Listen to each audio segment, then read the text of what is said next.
बांझ बाबा ने राधा के साथ क्या किया।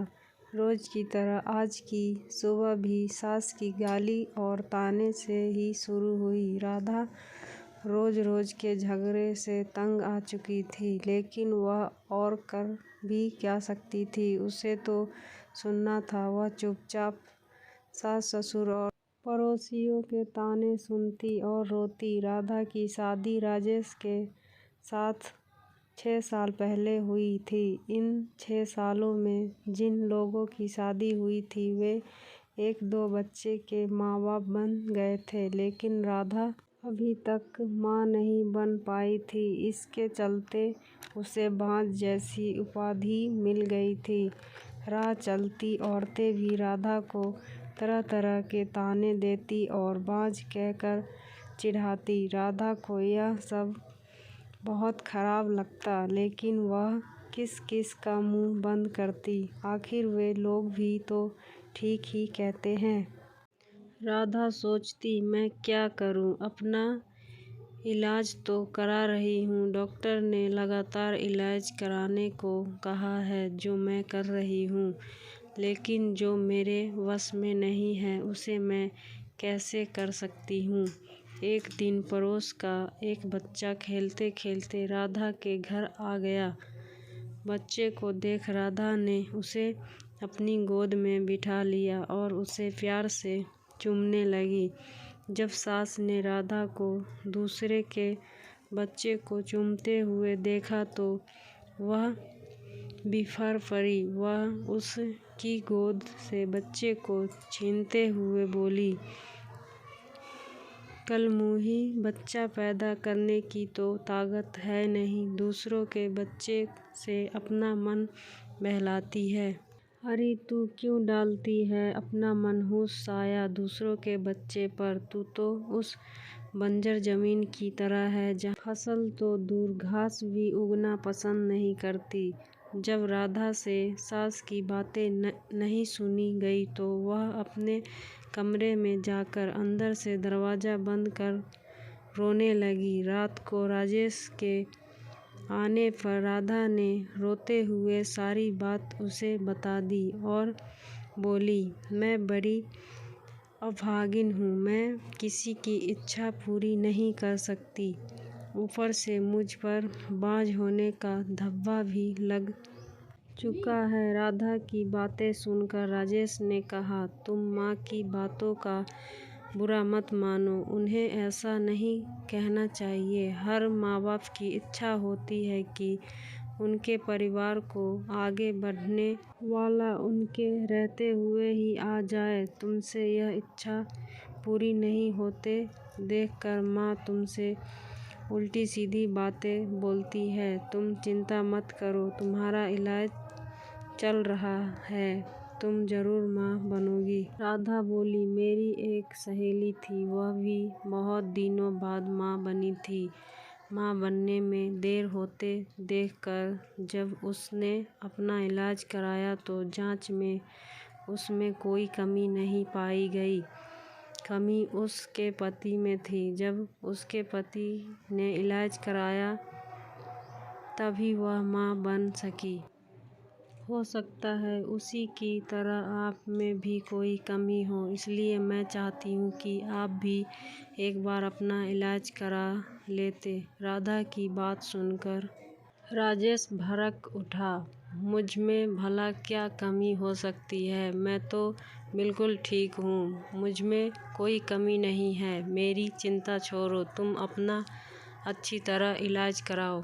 मैं मानती हूँ कि आप में कोई कमी नहीं है, लेकिन तसल्ली की खातिर राधा ने सलाह देने के ख्याल से ऐसा कहा, लेकिन राजेश ने उसकी बात को बीच में ही काट दिया। नहीं राधा, तसल्ली बगैर कुछ नहीं, मैंने कहा ना कि मुझ में कोई कमी नहीं है, राजेश ने उसे डांट दिया। पति के भड़के मिजाज को देख राधा ने चुप रहना ही उचित समझा। शहर के बड़े से बड़े डॉक्टर से उसका इलाज हुआ, फिर भी उसकी कोख सुनी ही रही।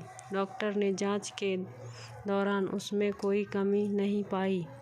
देखो राधा, रिपोर्ट देखने के बाद तुम में कोई कमी नज़र नहीं आती। शायद तुम्हारे पति में कोई कमी होगी। तुम एक बार उसे भी इलाज कराने की सलाह दो। डॉक्टर ने उसे समझाया। अब राधा को पूरा भरोसा हो गया था कि उसमें कोई कमी नहीं है। माँ बनने के लिए कमी उसके पति में ही है, लेकिन उसे कौन समझाए। उसे राजेश के गुस्से से भी डर लगता था। एक दिन किसी ने राधा की सास को बताया कि पास ही गांव के मंदिर में एक बाबा रहते हैं, जिसकी दुआ से हर किसी का दुख दूर हो जाता है।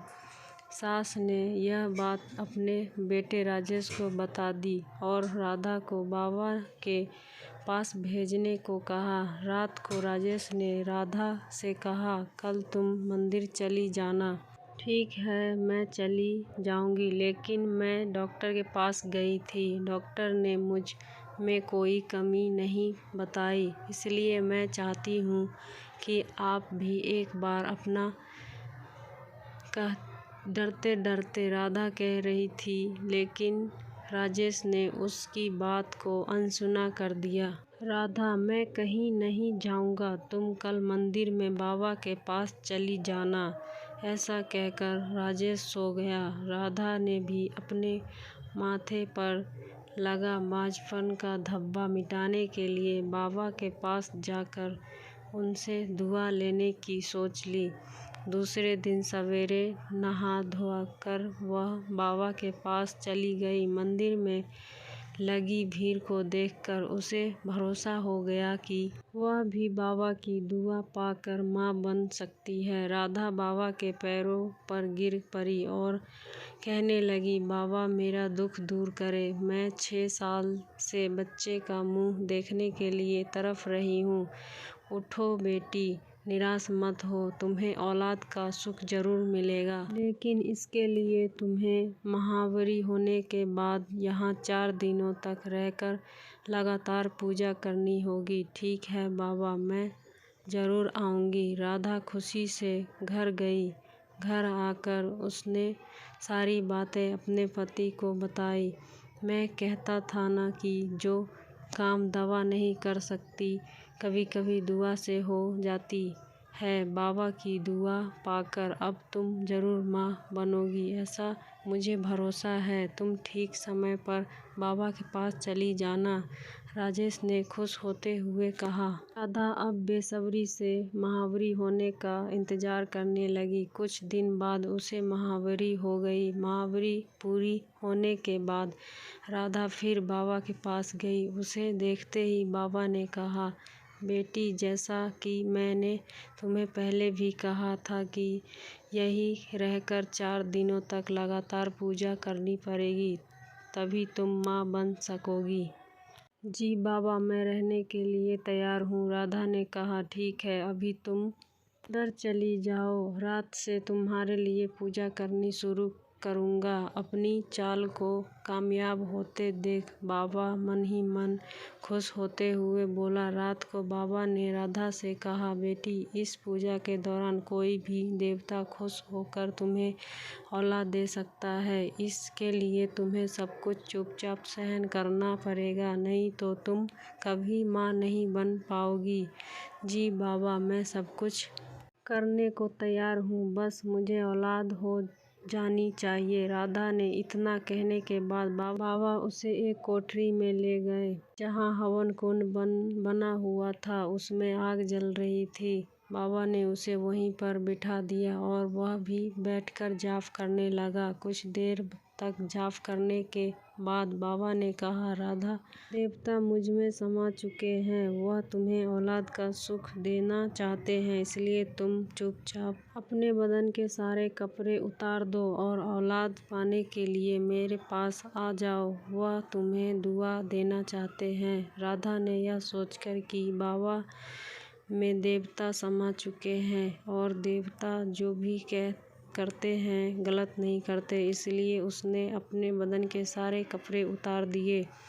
बाबा उसके अंगों से खेलने लगा और उसे दुआ देने के नाम पर उसकी इज्जत पर डाका डाल दिया। 4 दिनों तक लगातार बाबा ने इस पूजा के बहाने राधा से जिस्मानी संबंध बनाए। 5वें दिन बाबा ने कहा, राधा बेटी, हमारी दुआ कबूल हो गई, पूजा भी पूरी हो गई, अब तुम जरूर माँ बनोगी, तुम घर जा सकती हो। बाबा की दुआ लेकर वह खुशी खुशी घर लौट आई। 9 महीने बाद राधा माँ बन गई। उसे बाबा की दुआ लग गई थी।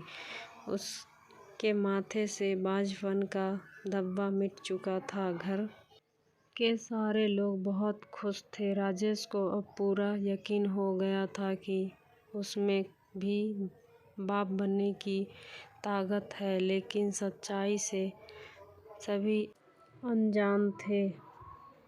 स्टोरी अच्छा लगे तो लाइक, कमेंट एंड शेयर करें। मेरे चैनल को सब्सक्राइब करें।